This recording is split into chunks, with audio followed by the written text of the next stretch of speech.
Судьбу американского десантника Джозефа Байерли действительно можно назвать уникальной. Бежавший из немецкого плена американец сумел уговорить командование советской танковой бригады сражаться против нацизма вместе с ними.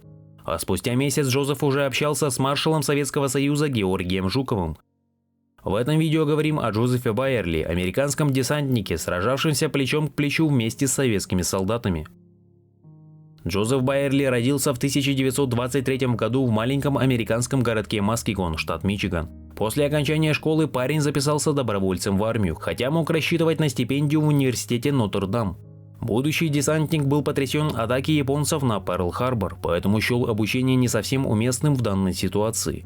Казалось, американский континент был надежно защищен от европейской бойни, однако теперь война коснулась и жителей США. Вчерашний школьник был зачислен в 101-ю воздушно-десантную дивизию, которая славилась своими тяжелыми тренировками.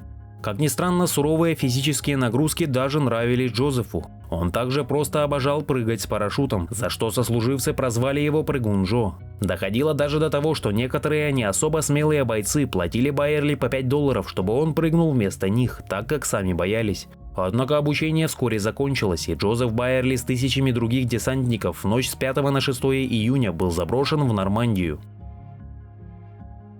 Данная высадка для сержанта Байерли прошла неудачно. Его воздушная группа попала под жесткий обстрел с земли и воздуха. Солдаты видели, как рядом летящие самолеты падают друг за другом. В панике они начали десантироваться раньше. Байерли приземлился на крышу церкви в поселении Ком-Дюмонт, далеко от изначального места высадки. Связь со своей частью он потерял, поэтому принял решение действовать автономно. За несколько дней Прыгун Джо сумел подорвать электрическую подстанцию и еще несколько менее значимых объектов, пока не был захвачен немецким патрулем. В течение последующих 7 месяцев Байерли содержался в 7 различных германских тюрьмах. Дважды пытался бежать. Во второй раз в группе военнопленных, в числе которых был Байерли, практически удалось добраться до расположения Красной Армии. Однако пленники по ошибке сели в поезд, следующий в Берлин. В столице Третьего Рейха беглецы сумели уговорить местного рабочего укрыть их и помочь выйти на подполье. Однако же на утро в дом, где они прятались, пришли люди с автоматами. Американец попал в гестапо. День за днем Джозефа страшно пытали, подозревая якобы в покушении на Гитлера. После войны Байерли вспоминал: «В последующие 7-10 дней мы узнали, все, что мы слышали про гестапо, было правдой. Нас допрашивали, пытали, били ногами, швыряли, по нашим телам ходили, нас подвешивали за заведенные за спину руки, хлестали кнутом, били дубинками и прикладами ружей. Когда казалось, что их арсенал исчерпан, они придумывали новые способы пыток. Когда ты начинал терять сознание, они начинали заново». Все же вскоре мучениям пришел конец. Как ни странно, узникам помогли немецкие военные, которые настояли, что пленные не проходят по профилю гестапо, которое относилось к органам политической разведки и полиции безопасности Третьего Рейха. Байерли отправили в Польшу в концлагерь Шталаг 3С. В лагере Джозеф примкнул к подполью. Инсценировав драку, заговорщики бежали в январе 1945 года. По их следам пустили собак. Беглецы разделились. В последующем выяснилось, что в живых остался только один Байерли.